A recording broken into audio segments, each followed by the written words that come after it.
Hello everyone, I'm experiencing just a little bit of primal fear right now, and I'll explain why. This is the Lego K2-SO set, comes with 845 pieces, and I paid $90 US for it. It's 90 euros, 80 pounds UK, or $120 Canadian. The height is just short of 41 centimeters or 16 inches, and that does include a small bit of base, small bit of like floor terrain, and also has separately this little stand, which includes a minifig version of K2-SO and a printed plaque. The reason this scares me a little bit, and I'm not joking about that, is that I played the games Jedi Fallen Order and Jedi Survivor on their hardest difficulties, and in those games you have to fight against these things, and the first time you fight against them, you don't know where they're going to be, and you're not going to kill them very easily. So it's this very kind of intimate situation where you're really in this world role-playing.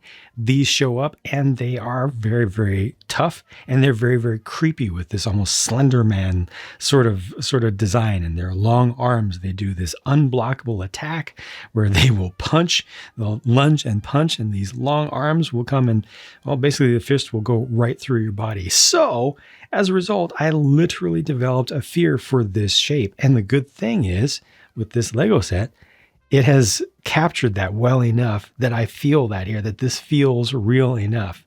Yeah, I recognize, like, my brain logically can say this is just pieces of plastic. But when I look at it, there's just that little bit of PTSD, a little bit of memory back. And that's a really good thing about this set, that it is done that well, that my brain recognizes it for what it represents. It's not just a, oh, that looks like a thing situation. It's a, oh, that feels like a thing situation. These lower legs are so skinny, but you know what? They're plenty strong. I don't have any worries about that. It's attached fairly securely to the base here. Not really a problem, but this is where the most problem could have been, just because everything gets so thin and there's no ability to have Technic in there. It's just plates. And it works. There's rotation right here at the knees, and that's what allows the feet to be splayed while the upper legs are connected just straight on. And I really like what they did for the connections in here, where the connections are pure Technic, and then they just have cladding on the outside of bricks and plates and slopes and curves and things. This all works out so nicely. You build legs first and then the hips with Technic kind of skeleton on the inside, very, very, very, very, very lean, with just the added pieces on the outside to start giving you the shape. This does use stickers for some of the details of decorations and lights and things on there. There aren't too many of them, but all in all, I just really think it looks great. You end up doing the after the hips and the waist, you end up doing the torso, which is so colorful on the inside. So many pieces in so many different colors. And unfortunately, you do see that just a little bit peeking through right there. That's the one spot that does bug me a little bit, because everything else is covered so well.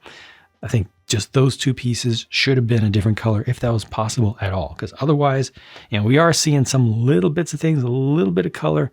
I can see it right. Yeah, right in there. You can see it too. A little bit of color in there, but for the most part, this is covered up pretty well, and you're seeing the colors that you want to see, including these yellow tires right here on the narrow pulley pieces that look excellent. The whole shoulder unit here, all that is very satisfying to me. Once that went on there and covered up the last bits of the sides, it felt just right to me. I really, really like that. And I really like the color blocking and how just it uses genuine building techniques. It does not rely on any stickers or even prints for that, or specialized molds. You know, really felt good to put this together. It really felt like the designers, the whole design team just collaborated extraordinarily well, and the primary designer for the physical product here did an excellent job. I am really, really happy with it. When this first came out and I was looking at the pictures of it, doing my thoughts video and everything, I complained about the eyes. I was like, the eyes should probably be filled in a little bit more.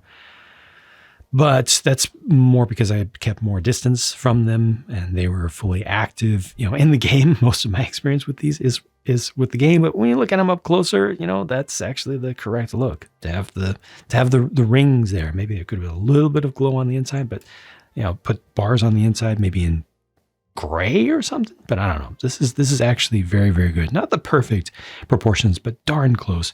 And it's got that creepy forward angle as well. The head is all forward like that, and you can rotate the head and do like that's just so creepy, right?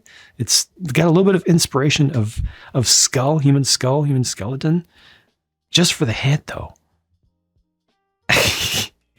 That blank stare. This is just right. And again, this all built up with just regular pieces, good, solid building techniques. Like very, very clever, but very right. And they just didn't have to bring in anything specialized because they do have enough pieces in the inventory now, including these little things right here, which were first used, I think, in dots or as a way to interface between Lego and other things, other types of media. What I like about this least are just the holes in the arms right here, and especially the fact that you can see through those from the front. As long as you angle these back a little bit, you're not going to see light coming through, but from angles like that, you see straight through. And just a little Technic piece, little pin piece or something would have been nice to plug that up. It's nice to have the round shape of the ratchet joint right here. Again, it's too bad about the little bit of blue, but it's not that big of a deal. I definitely recommend replacing that blue though, if it does bug you. That's probably the one that would stand out the most. And then coming all the way down here, this gets just so thin, but you get a ball joint here, so you can do a little bit of articulation. Comes with no weapons because these don't really need weapons. They are weapons. And the hands, only have 3 fingers and then the thumb, but the orientation there is good. The articulation is good. And especially you can get the kind of laissez-faire Alan Tudyk representation of a mocap version of it. Just have the arms down by the side. I didn't quite get the pose just right for this one, but you want it to be kind of like what this is just kind of arms just kind of hanging there, hands just kind of whatever. I think it's kind of the right look for that specific unit, not a generic KX security droid. And this is supposed to be from Andor Season 2 particularly, but of course you could call it a Rogue One set. It's entirely up to you. Or you could even, if you want to, you can kind of call it a Jedi game series one. You can kind of do that if you want. You could say one of those was it. Unlikely, huh? But could be. Just really well done. That's it. Oh, one thing I almost forgot to show you is that it does have a little bit of waist articulation as well. So that's useful for whatever static pose that you want to put it in.